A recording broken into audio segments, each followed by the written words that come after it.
Introdução.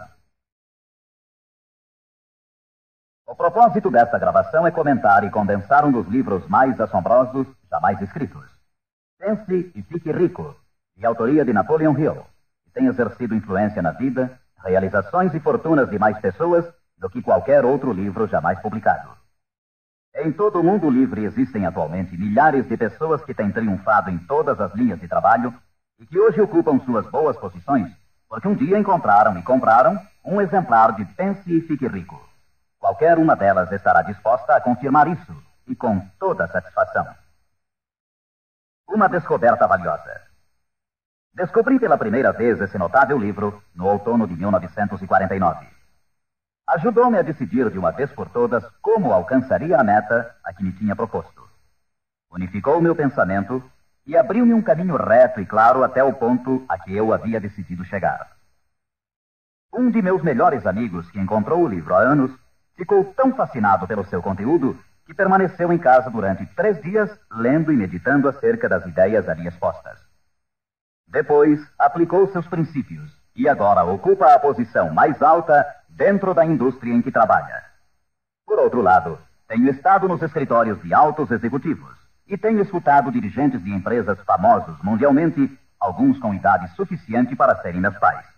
Todos eram unânimes em afirmar que após terem lido Pense e Fique Rico, seus negócios passaram a caminhar muito melhor. Qual é o segredo desse livro tão assombroso? Por que, entre milhares de livros sobre autoajuda, ele tem se mantido como a obra-prima mais destacada? Creio que para compreender o porquê, vocês teriam que conhecer Napoleon Hill, tanto quanto eu. Com certeza, não foi ele o primeiro homem que se rebelou contra a pobreza e contra a interminável luta ante a falta de orientação que via em seu redor quando ainda era um rapaz. Nem tampouco foi o primeiro a escrever sobre a matéria, mas possuía 2 habilidades únicas, altamente desenvolvidas, que raramente são encontradas num homem. A primeira era a maneira como focalizava seu tema. Hill procurava soluções para o êxito da mesma forma como um cientista busca trazer à luz da razão um segredo da natureza. Tratava de descobrir as formas do sucesso de igual maneira como Thomas Edison investigava os processos para chegar à luz elétrica, sem descanso, implacavelmente, até que a verdade, que sempre esteve ali, lhe foi revelada. Sua segunda virtude importante era a habilidade ou destreza para escrever sobre suas deduções, de tal forma que eram compreendidas intelectualmente num instante. Mas talvez o mais importante para este assunto em especial é que eram compreendidas também emocionalmente. O poder de modificar vidas. Quando alguém lê a última página de Pense e Fique Rico, já é um homem diferente. Um homem que se coloca de pé ao terminar a leitura e já começa a demonstrar as modificações que sofreu. Para ele, desapareceram as situações angustiosas, cheias de frustração e autoimpostas. Para ele, o caminho está livre. É um homem agora possuidor de uma singular capacidade de converter os sonhos em realidade, as ideias em fatos. O destino, a fatalidade, os maus efeitos das circunstâncias exteriores não mais o afetam. De passageiro do barco da vida, passou a capitão, traçando rumos e decidindo vidas. Para entender esse livro, temos inicialmente de compreender a realidade, o princípio ou filosofia que se estende como estrutura básica da obra. A menos que, seja o que for que você construa, esteja baseado na verdade, acabará com a estrutura caída e espalhada ao seu redor, como a armadura dos antigos guerreiros de Homero. O que não é baseado na verdade não pode sustentar-se. Não pode suportar a prova do tempo. A razão pela qual Pense e Fique Rico tem resistido à prova do tempo é porque repousa sobre uma base ampla e sólida, da qual se origina todo o sucesso do homem. O fato puro e imutável de que tudo começa com uma ideia. Um estado da mente. É uma filosofia baseada no fato de que a riqueza de qualquer classe começa com o que o autor chama de estado da mente. Pode-se começar sem nada mais que pensamentos, ideias, planos organizados ou algo semelhante. Os pensamentos são fatos. Fatos incrivelmente poderosos quando se agregam a propósitos, persistência e um desejo ardente de transformá-los em objetos materiais ou riqueza, considerando como tal aquilo que você pode desejar. Os sábios têm dito desde há muitos séculos, e há pouco Charles Asserami escreveu: a verdade é que a mente humana é um organismo tão real como qualquer músculo do corpo, mas muito maior em força e potencial. E assim como a fibra muscular pode reforçar-se para conseguir conquistas incríveis. Assim, pois, esta é a verdade na qual se baseia Pense e Fique Rico. Se você sabe o que quer, e se o quer com força suficiente para alcançar o tipo de persistência que não se pode conter, com toda certeza você conseguirá o seu ideal. Controlando sua mente, você controlará seu destino aqui na Terra. 2 passos para o sucesso. Tendo em vista os princípios acima, falaremos adiante sobre os famosos 13 passos rumo à riqueza, tal como Napoleon Hill menciona em sua obra, lembrando sempre que riqueza é qualquer coisa que você possa desejar. Entretanto, antes peço permissão para fazer 2 indicações importantes. A primeira é que é necessário ter-se em mãos um caderno de anotações, todas as vezes em que se ouvir esta gravação, a fim de anotar os pontos mais importantes. A segunda é que esta gravação foi idealizada para seu uso pessoal, acompanhando sua própria e estimulante jornada. Usar esta gravação para um grupo resultará apenas em auxílio temporário. Assegure-se de ter seu próprio exemplar, a fim de ouvir estas orientações, vez por outra, nos momentos especiais em que se sentir fora de rota. E agora, os 13 famosos princípios de Napoleon Hill. Primeiro princípio: desejo. Ponto de partida para todo sucesso. Primeiro passo para a riqueza.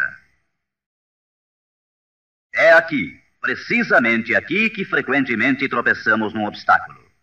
Algumas pessoas dirão: sei o que quero, mas como consegui-lo? Mais tarde, entraremos na questão da dúvida, mas de uma vez por todas esclareçamos se é possível ou não alcançar-se o que se deseja com toda a alma. Creio que Emerson expressou-se muito bem quando escreveu: nada existe pelo capricho da natureza. O fato de existir um desejo indica que os meios para realizá-lo existem na mesma criatura que o sente. Em outras palavras, não poderíamos ter um desejo sem que sua satisfação não fosse possível.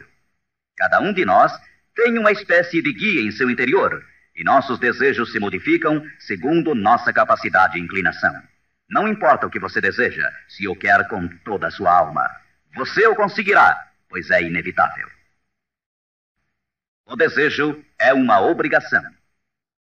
Em Pense e Fique Rico, Hill cita um exemplo após outro de que seu desejo ardente nada mais é do que uma espécie de retrato fiel do que você chegará a ser um dia. Portanto, determine agora mesmo e com firmeza o que você mais deseja, porque senão, como disse Helvécio, destruindo o desejo, destrói-se a mente.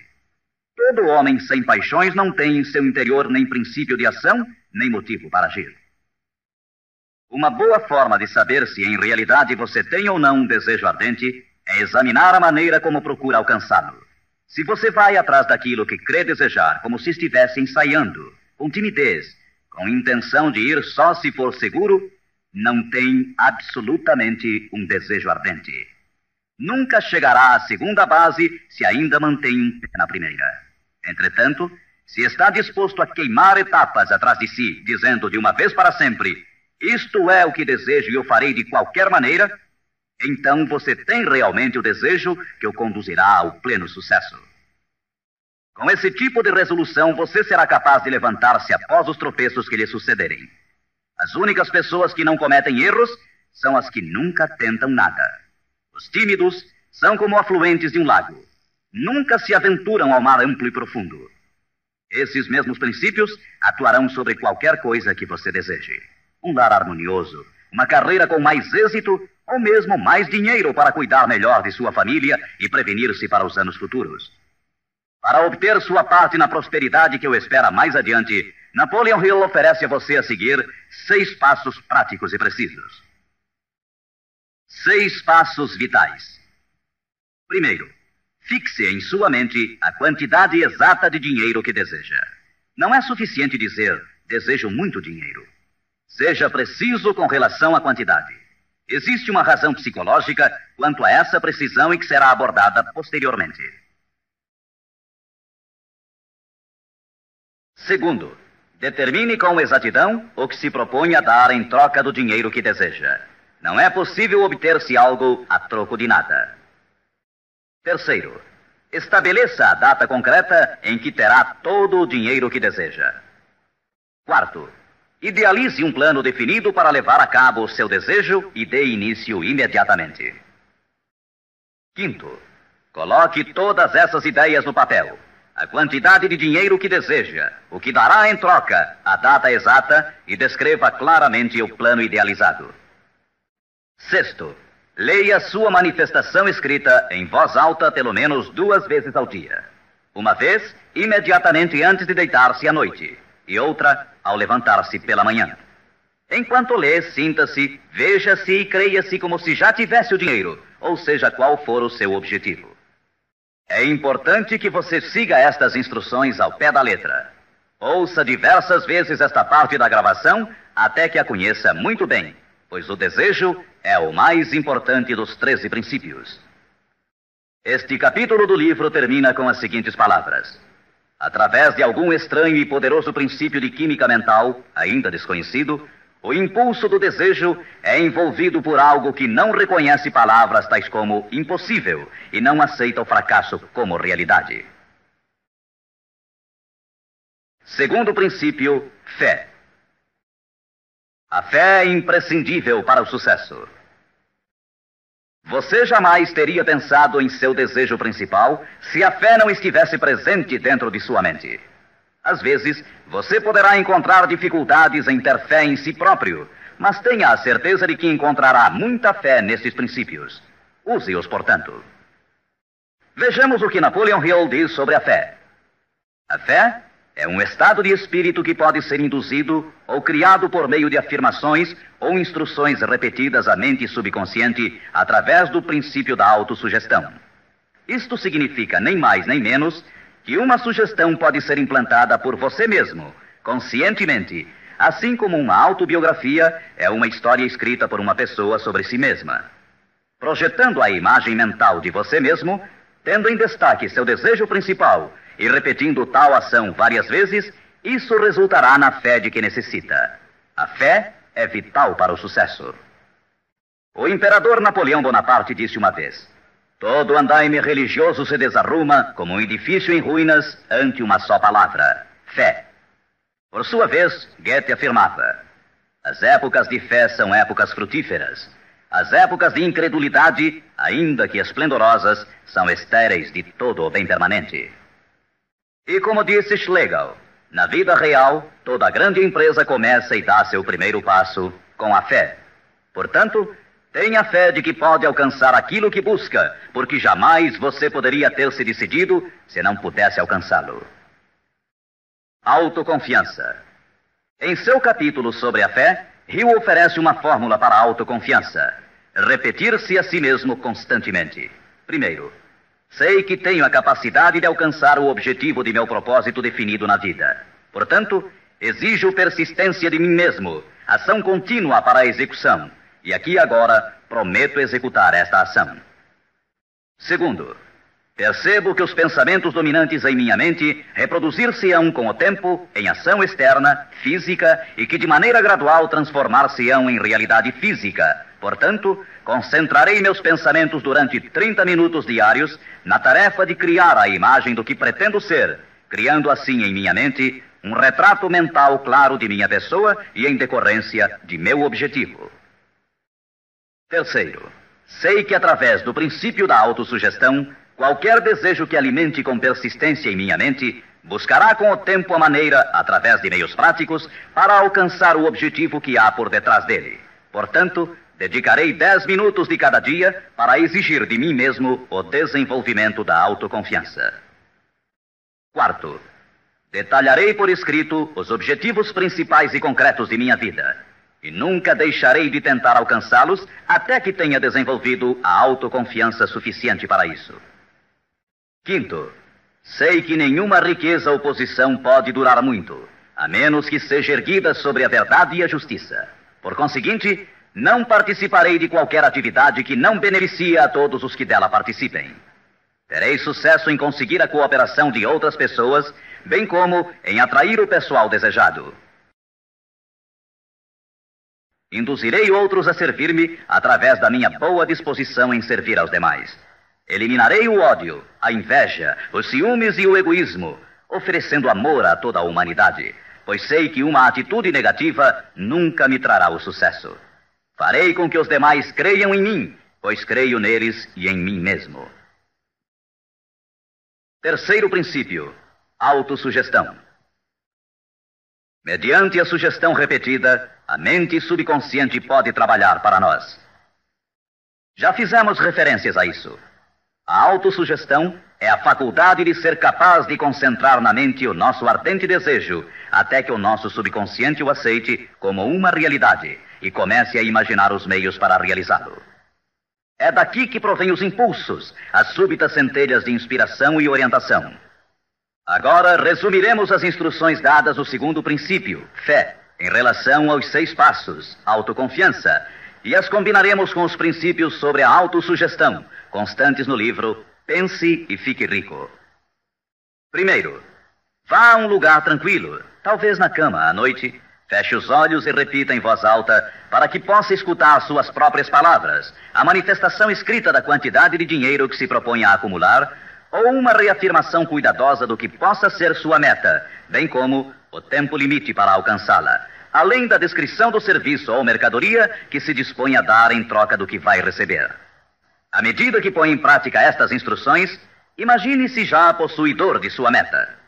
Suponhamos, por exemplo, que você se propõe a economizar em cruzeiros o equivalente a $50 mil até o dia 1º de janeiro, daqui a 5 anos, que se determina a prestar serviços pessoais em troca de dinheiro como vendedor. A manifestação escrita de seus propósitos deve ser a seguinte. Escreva: para o dia 1º de janeiro de 1900 e aconteça o que acontecer, terei em meu poder a quantia de cruzeiros que economizarei em quantidades diversas durante aquele período. Em troca desse dinheiro, prestarei o melhor serviço possível, rendendo o máximo como vendedor de... Escreva aqui o produto que se propõe a vender ou qualquer coisa que você faça para ganhar a vida. Tenho certeza de que, à época aprazada, terei esse dinheiro em meu poder. Minha fé é tão grande que já posso ver esse dinheiro diante de meus olhos. Posso tocá-lo com minhas mãos, pois está à espera de passar para meu poder, tão logo eu preste o serviço que proponho a desempenhar em troca dele. Estou preparando um plano para acumular esse dinheiro e eu seguirei à medida que o receba. Segundo, repita isto pela manhã e à noite, até que possa ver claramente em sua imaginação o dinheiro que se dispôs a acumular. Terceiro, coloque uma cópia do que escreveu onde possa vê-la dia e noite, quando se deitar ou levantar-se, até que possa recordá-la perfeitamente. Ao se dispor a colocar em prática estas instruções, você estará aplicando o princípio da autossugestão. Quarto princípio: conhecimento especializado. O integral conhecimento dos detalhes de seu trabalho ou produto é indispensável para alcançar o sucesso. Neste princípio, Hill destaca um ponto muito importante. O conhecimento constitui uma força somente quando está organizado num plano concreto de ação e dirigido a um fim definido. Ele nos diz: antes que você possa estar seguro de sua capacidade de transformar o desejo em seu equivalente monetário, necessitará de conhecimento especializado do serviço, mercadoria ou profissão que se dispõe a oferecer em troca. Talvez você precise de muito mais conhecimento especializado do que tem, ou do que pode adquirir normalmente. Se for essa a situação, poderá resolver o problema mediante a utilização de um sistema que chamaremos de grupo mental. Mais tarde explicaremos do que se trata, mas por enquanto, reconheça que tem de aprender tudo o que possa sobre sua especialidade. Assim, dedique parte do tempo a cada dia para assimilar mais e mais sobre o que você faz para seu sustento. Frequente cursos que existam sobre a matéria, bem como associe-se a homens que conheçam bem sua profissão. Quinto princípio: imaginação. A imaginação é literalmente a oficina onde se formam os planos criados pelo homem. O impulso e o desejo recebem forma e ação mediante a ajuda da faculdade imaginativa da mente. Foi dito que o homem pode criar tudo o que possa imaginar, como disse e ensina Napoleon Hill. Toda a mente humana pode alcançar o que pode conceber e crer. A única limitação do homem dentro do razoável reside no desenvolvimento e emprego de sua imaginação e da subsequente motivação para a ação. A automotivação é a chave. Os maiores dirigentes de negócios, indústrias e finanças, os grandes artistas, músicos, poetas e escritores chegaram a ser os melhores porque desenvolveram a força da automotivação. Enquanto você desempenha seu trabalho diário, pense constantemente nos meios pelos quais poderia realizá-lo melhor, com maior eficácia. Pense nas modificações inevitáveis. Podem ser feitas agora? Se você sente limitações, lembre-se das palavras do famoso arquiteto Frank Lloyd Wright. A raça humana construiu com mais grandeza quando maiores eram as limitações e, portanto, quando mais era necessária a imaginação para construir. As limitações parecem ter sido sempre as melhores amigas da arquitetura. Quando você construir seu futuro partindo desse ponto de vista, não se preocupe com as limitações. Recorde que estas podem ser suas melhores amigas, posto que requerem imaginação se tivermos que nos levantar acima delas. E como disse Beecher, a alma sem imaginação é como um observatório sem telescópio. Sexto princípio: planejamento organizado. Para obtermos sucesso em um empreendimento que decida nossa vida, devemos ter planos perfeitos. Se você já decidiu qual é o seu desejo, qual é a sua meta, organizemos agora um plano para sua realização, de acordo com um programa. Citarei novamente: pense e fique rico. Você já sabe que tudo o que o homem cria ou adquire começa sob a forma de desejo. Transforma-se depois, do abstrato ao concreto, na oficina da imaginação, onde se criam e se organizam planos para sua transição. Você tem que ter um plano. Anteriormente, foram lhe dadas instruções para adotar 6 passos práticos e definidos como seu primeiro movimento para traduzir o desejo que você possa ter em seu equivalente físico. Um daqueles passos era a formulação de um plano prático, concreto, através do qual aquela transformação pudesse ser efetuada. Primeiro, alie-se com uma ou mais pessoas, tantas quantas necessitar, para criar e pôr em prática seu plano ou planos para o acúmulo de dinheiro que marcou como sua meta, fazendo uso do princípio da reunião de inteligências. É o grupo mental, e isso é muito importante. Segundo, antes de formar seu grupo mental, decida quais as vantagens e benefícios que pode oferecer individualmente aos membros do grupo que a formam em troca de sua cooperação. Ninguém trabalhará de forma indefinida sem alguma forma de compensação, ainda que esta não seja em dinheiro. Terceiro, reúna-se com os membros de seu grupo 2 vezes por semana, pelo menos, e com maior frequência, se possível, até que tenham aperfeiçoado o plano ou planos para a consecução de sua meta. Quarto, mantenha uma harmonia perfeita entre você e cada membro de seu grupo mental. Tenha em vista 2 fatos. Primeiro, você está comprometido em um empreendimento de importância básica. Para obter sucesso, tem que ter planos perfeitos. Segundo, deve ter a vantagem da experiência, instrução, capacidade e imaginação naturais de outras mentes. Este é o método seguido por todas as pessoas que têm se sobressaído da média. Dedique-se a isto até que tenha um plano formal bem organizado para alcançar seu objetivo. Desta forma, você nunca estará confuso ou pensando no que deve fazer em seguida. Cada manhã saberá com exatidão o que vai fazer e por que o fará. Adquira estas qualidades de dirigente. É neste capítulo de Pense e Fique Rico que Hill nos fala das características que deve ter o homem que dirige. Primeiro, determinação. Segundo, autocontrole. Terceiro, acurado senso de justiça. Quarto, exatidão nas decisões. Quinto, precisão nos planos. Sexto, hábito de fazer mais do que recebe como pagamento. Sétimo, personalidade agradável. Oitavo, simpatia e compreensão. Nono, domínio do detalhe. Décimo, boa disposição para assumir toda a responsabilidade. 11º, sentido de cooperação. O capítulo sobre planejamento organizado é um dos mais importantes do livro. Basta dizer que um homem sem plano é como um barco sem rumo. Não tem para onde ir e sofrerá um desastre quase inevitavelmente. 7º princípio, decisão. A demora, o oposto da decisão, é um inimigo que todo homem tem que vencer. A análise minuciosa de mais de 25 mil homens e mulheres que experimentaram fracassos revelou que a falta de decisão estava na cabeça da lista das 30 causas principais do fracasso.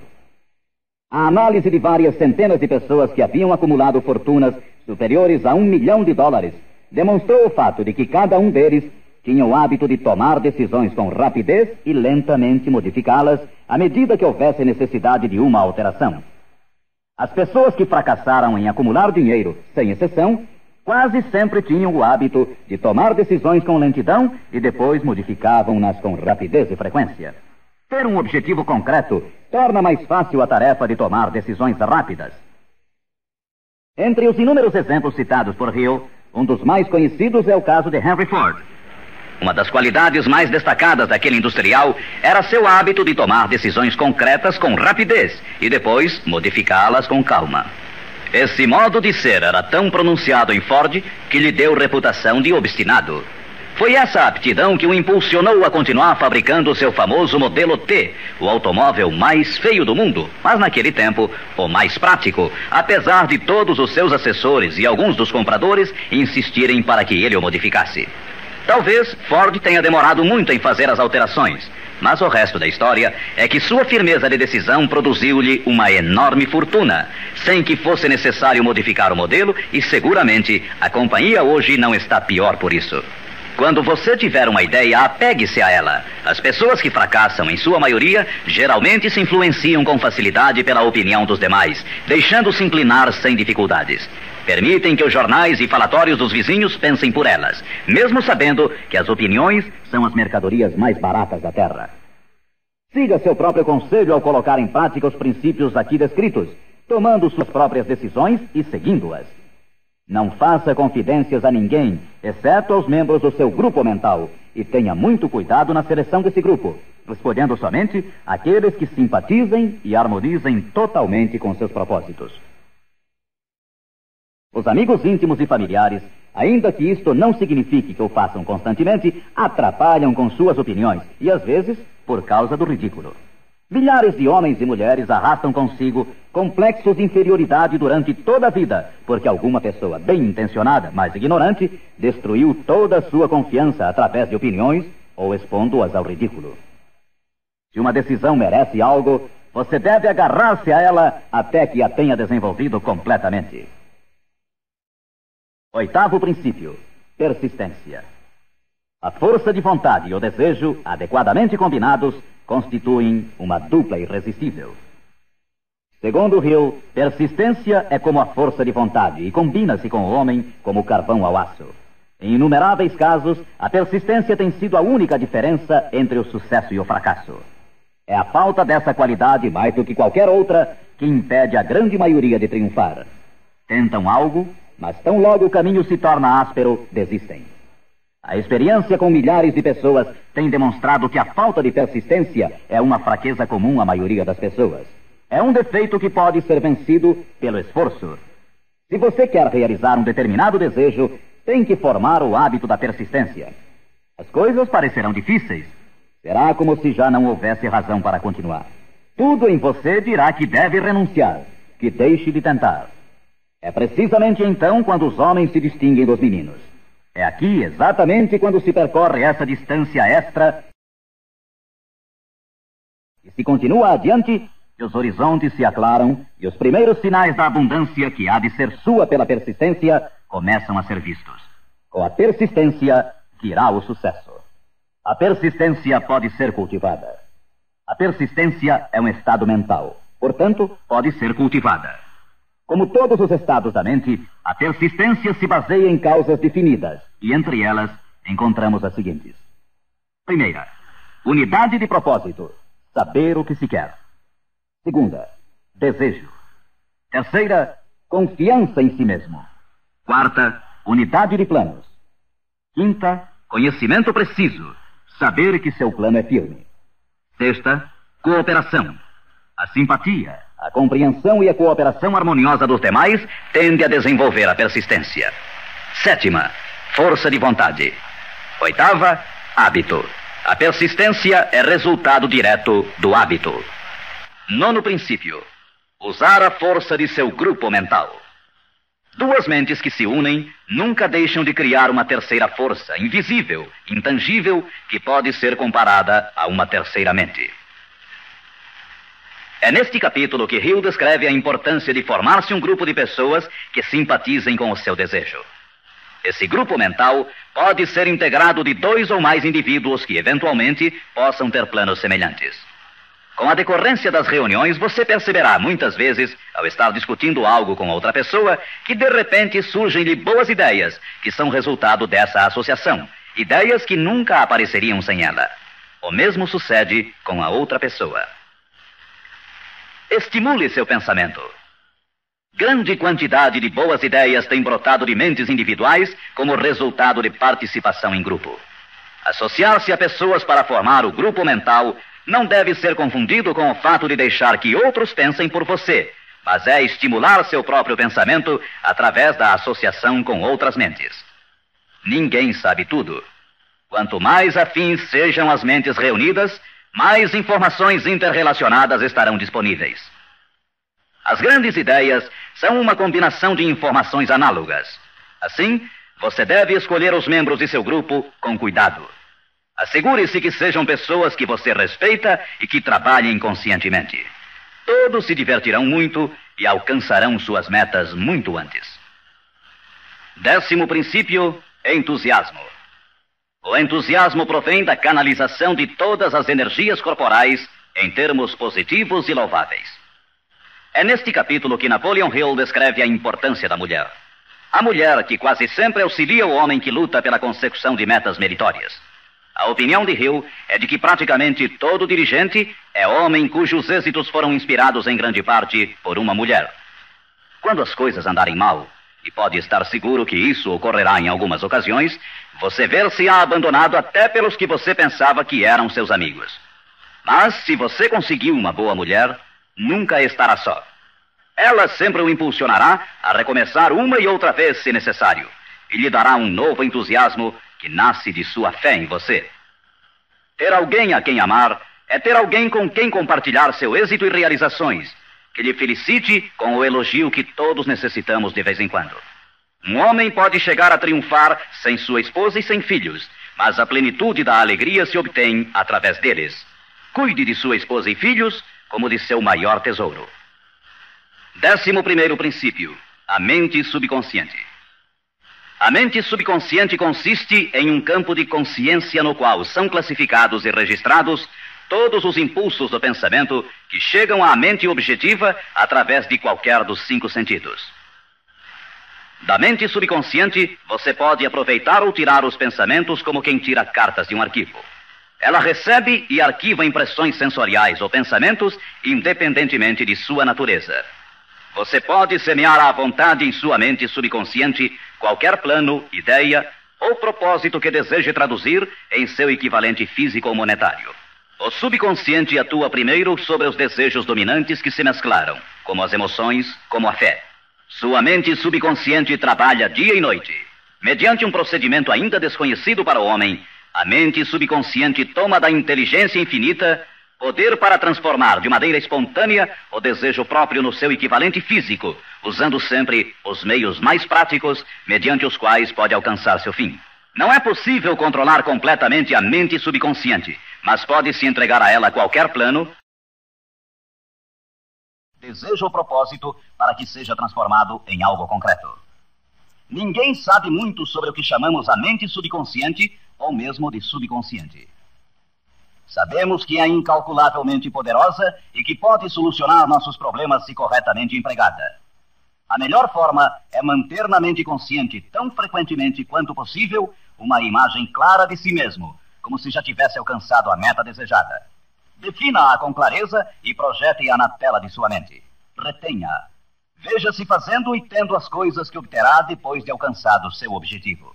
Imagine isso tão a miúde quanto possível, enquanto prossegue com seu trabalho diário, especialmente no momento de dormir e no instante de acordar. Assim, seu subconsciente começará a conduzi-lo pelos caminhos mais lógicos para o objetivo que imaginou. Não lute contra ele. Siga seus lampejos repentinos, as ideias que venham à sua mente. Esteja seguro que é seu subconsciente tentando chegar à sua mente consciente. Se você prosseguir assim, ficará surpreso e encantado com as ideias maravilhosas que parecerão brotar do nada. As vidas dos grandes homens e mulheres que parecem milagrosas para as pessoas normais não são mais do que a expressa satisfação de seus ardentes desejos através de sua mente subconsciente. No princípio seguinte, falaremos mais sobre o sexto sentido, que parece controlar a vida dessas pessoas, mas somente dos que souberam condicionar sua mente subconsciente. O tempo não significa nada para o subconsciente. Um homem poderia trabalhar com firmeza em seu labor durante 40 anos e não conseguir alcançar o que é possível em 3 ou 4 anos, mediante a aplicação adequada desses princípios. Sua mente subconsciente não pode permanecer ociosa. Se você não implantar desejos dentro dela, quaisquer ideias que surgirem como resultado de seu descuido servirão de alimento para ela. Lembre-se que você vive no meio de todo o gênero de impulsos e pensamentos que chegam a seu subconsciente sem seu conhecimento. Alguns desses impulsos são negativos e outros positivos. Você deve evitar os impulsos negativos e ajudar a influenciar de maneira espontânea sua mente subconsciente mediante impulsos positivos de desejo. Quando conseguir isso, terá a chave que abrirá a porta para o subconsciente. Bulwer escreveu: o homem que triunfa sobre seus semelhantes é aquele que muito breve na vida discerne com clareza seu objetivo e caminha para ele com todas as suas forças. Inclusive, o próprio gênio não é mais do que a observação minuciosa reforçada pela consistência do propósito. Todo homem que observa atentamente e atua com firmeza converte-se inconscientemente em gênio. Há que se notar que foi dito inconscientemente. Saiba o que quer. Decida de uma vez por todas o que haverá de ser seu. Mantenha-se firme em seu rumo, impulsionado pela fé, e seu subconsciente fará o resto. 12º princípio: o cérebro. O cérebro possui a força mais maravilhosa, milagrosa, de maior potência que o mundo já conheceu. Se você tivesse acesso a toda a riqueza do mundo e pegasse apenas uma moeda, estaria fazendo mais ou menos o que muito provavelmente tem feito ao usar seu cérebro. Nada é mais lastimável no mundo do que a incompreensão da maioria das pessoas com relação ao potencial de seu cérebro e das mentes consciente e inconsciente, às quais está acoplado. Sua própria central elétrica. O número de linhas que ligam entre si as células cerebrais é igual ao algarismo 1, seguido por 15 milhões de zeros. Calcula-se que existem de 10 a 14 bilhões de células no córtex cerebral humano normal. É inconcebível, pois, que esta intrincada maquinaria deva existir com o único propósito de manter as funções físicas inerentes ao desenvolvimento e manutenção do corpo físico.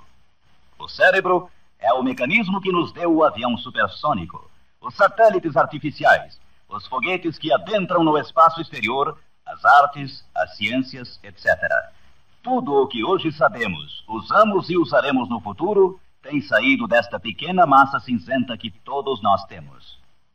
Pode você duvidar, ainda que por um momento, de que pode trazer a você e aos seus o que quer que deseje aqui na Terra? É evidente que não conseguirá se admitir que sua força é como a de uma pessoa que deixa de agir, como aqueles que nem sequer pensaram nisso alguma vez. Deixe para o cérebro o trabalho que você decidiu realizar e veja como ele o executa. 13º princípio: o sexto sentido. O sexto sentido é o equipamento receptor através do qual chegam à mente ideias, planos e pensamentos que às vezes recebem o nome de lampejos repentinos ou inspirações. O sexto sentido pode ser descrito como sendo o sentido através do qual a inteligência infinita pode e efetivamente se comunica com o indivíduo de maneira espontânea e sem esforço algum por parte deste. Eis aqui a base desta filosofia. só pode ser assimilada, compreendida e aplicada depois de dominados os primeiros 12 princípios. O sexto sentido é aquela parte da mente subconsciente que nos referimos como imaginação criadora e desafia qualquer descrição. Por outro lado, torna-se difícil explicar o que seja para qualquer pessoa que não tenha dominado os demais princípios desta filosofia, o que esses princípios representam, porque falta a essa pessoa o conhecimento e a experiência com os quais possa comparar o sexto sentido. Este sentido pode ser adquirido. O sexto sentido não é algo que possa ser ligado e desligado à vontade. A capacidade de empregar essa enorme força chega pouco a pouco, através da aplicação dos outros princípios que esboçamos. Muitos indivíduos adquirem um conhecimento prático do sexto sentido antes dos 40 anos de idade. Entretanto, com maior frequência é adquirido depois de bem passados os 50, porque as forças espirituais com as quais está intimamente ligado o sexto sentido geralmente não amadurecem e chegam a ser utilizadas, senão através de vários anos de meditação, de autoanálise e de pensamentos corretos. Todavia, nada nos impede que comecemos a desenvolvê-lo desde agora, aplicando com entusiasmo os princípios que foram expostos até aqui. Lembre-se disto. O homem nada pode criar que não tenha gerado antes sob a forma de um impulso de pensamento, que vai se traduzindo em equivalente físico, ainda que seja pensamento espontâneo ou involuntário. Finalmente, recorde-se sempre deste conselho. Afaste o temor de sua mente, concentrando-se na imagem mental de sua meta, seu maior desejo, e vença. O que vários homens famosos acharam desta mensagem. Agora, quero mencionar que Pense e Fique Rico tem recebido a entusiasta aprovação de muitos dos maiores homens que existiram. Todos esses grandes homens aplaudiram e usaram os princípios de Napoleon Hill. Citarei somente alguns. Os presidentes dos Estados Unidos, William Howard Taft e Woodrow Wilson. F. W. Woolworth mencionou que havia aumentado muito sua cadeia de armazéns, aplicando muitos destes princípios. Robert Dollar, que construiu uma grande companhia de navegação, escreveu: se há 50 anos tivesse usado esta filosofia, imagino que poderia ter feito tudo o que fiz na metade do tempo. Tenho esperança que o mundo a descubra e o recompense. Samuel Gompers disse: o domínio destes princípios é uma apólice de seguro contra o fracasso. John Wanamaker, o príncipe dos comerciantes, escreveu: sei que seus fundamentos são reais, porque os tenho aplicado em meu negócio há 30 anos. Também o aplicaram George Eastman, o maior fabricante de câmaras fotográficas do mundo, Thomas Edison, Luther Burbank, Theodore Roosevelt, E.M. Statler, John Rockefeller e muitos mais. Como é óbvio imaginar-se, as opiniões destes homens não poderiam ser compradas com todo o dinheiro do mundo. O que temos mencionado aqui pode mudar sua vida, pode trazer-lhe todas as coisas proveitosas que deseje na vida para você e sua família. Afaste-se da média, do medíocre e enderece seu rumo de acordo com os sonhos de seu coração. Estes 13 princípios não o decepcionarão nunca enquanto você os empregar. Sua grande oportunidade pode estar precisamente onde você se encontra agora. Siga estas instruções fielmente e o resultado aparecerá diante de você. A última recomendação de Napoleon Hill: não procure a oportunidade longe, mas sim a reconheça e aproveite-a onde você se encontra.